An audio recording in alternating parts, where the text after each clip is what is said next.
বাংলাদেশে স্থানীয় উৎপাদন ও পূর্ণাঙ্গ ব্যবসায়িক কার্যক্রমের সূচনা করেছে জাপানি ব্র্যান্ড ইউনিচার্ম। সফি অ্যান্টি-ব্যাকটেরিয়া স্যানিটারি প্যাডের সাথে সাথে ইউনিচার্ম শুরু করতে যাচ্ছে বাংলাদেশের মেয়েদের জন্য পরিকল্পিত পিরিয়ড এডুকেশন প্রোগ্রাম মনের কথা উইথ সফি। বাংলাদেশের নারীদের চাহিদা অনুযায়ী বিশেষভাবে তৈরি এই পণ্যটি দেশের নিজস্ব কারখানায় উৎপাদন করা হবে।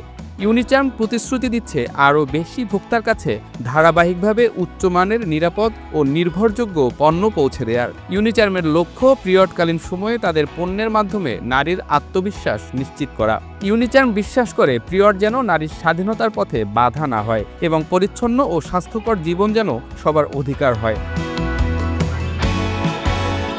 এই উদ্যোগকে আরও শক্তিশালী করতে বাংলাদেশে সফি এর অফিসিয়াল ব্র্যান্ড অ্যাম্বাসেডর হিসেবে ঘোষণা করা হয়েছে অভিনেত্রী তানজিম সায়ারা তটিনীর নাম। পিরিয়ড সম্পর্কে সচেতনতা গড়ে তোলার যাত্রাটা 2026 সালের জানুয়ারিতে সোশ্যাল মিডিয়া ক্যাম্পেইনের মাধ্যমে শুরু হলেও 10 লক্ষ মেয়েদের কাছে পৌঁছাতে অনলাইনের পাশাপাশি স্কুল পর্যায়েও মুখোমুখি সেশন শুরু হতে যাচ্ছে। কোনো মেয়ে যেন পিরিয়ডের কারণে শিক্ষা বা দৈনন্দিন জীবন থেকে পিছিয়ে না পড়ে, এটাই ইউনিচার্মের প্রতিশ্রুতি।